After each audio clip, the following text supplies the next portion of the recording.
This is 219 News Now, brought to you by Strachan Van Til, making lives easier for 94 years.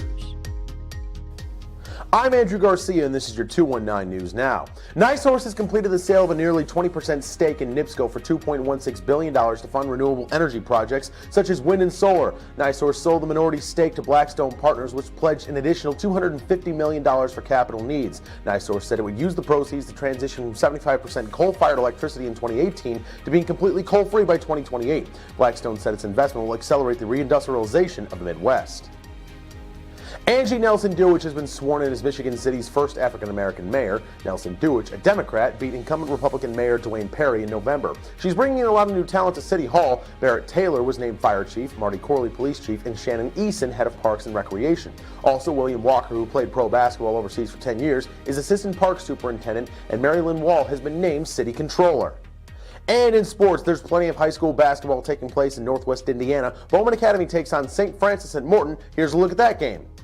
Winter break continues for high school athletes, which means plenty of midday action on the basketball courts. Bowman Academy meets St. Francis out of Chicago and former Hammond Central head coach Larry Moore Jr. Picking things up in the fourth, the visitors going down low to Davion Doty. The senior can't finish the first one. Doty sticking with it. The big man gets it to go on the second try. Warriors hanging tough. Later, Emmanuel Foley is handing out late Christmas presents. The senior plays long ball with Lamonte Cross, who finishes it off with the fancy footwork and reverse laying off the glass. Back and forth we go. Final seconds of the game after a made free throw to tie things up. Cross cannot connect as Jeremiah Sims collects the board. The senior off to the races and looking for the win. Eagles force the turnover though. Foley collects it as he did moments ago. Turns on the burners and bounces to Cross, who goes up strong for the bucket just before time expires. Bowman wins a thriller 53-51. The Eagles snap a two-game skid.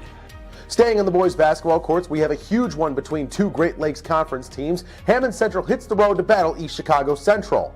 East Chicago has lost just once in its last 8 games. The Cardinals look for their first win over Hammond Central in the short history of this matchup. Early going, the home team comes out firing. Dominique Murphy kicks to London Walker. The senior dials long distance and connects. Cardinals with a 1-point lead. Moments later, the Wolves strike back. Gregory Dotson off to the races. The junior shows off the handles and gets the righty finish to go. Visitors trying to hang tough, but the Cardinals protect their nest. EC shares the rock to perfection. Jameel Rich Jr. to Marquise Williams to Murphy, who hangs and hits. Count it plus the foul. Cardinals add on and never look back. EC makes it 4 consecutive wins with a 78-52 victory.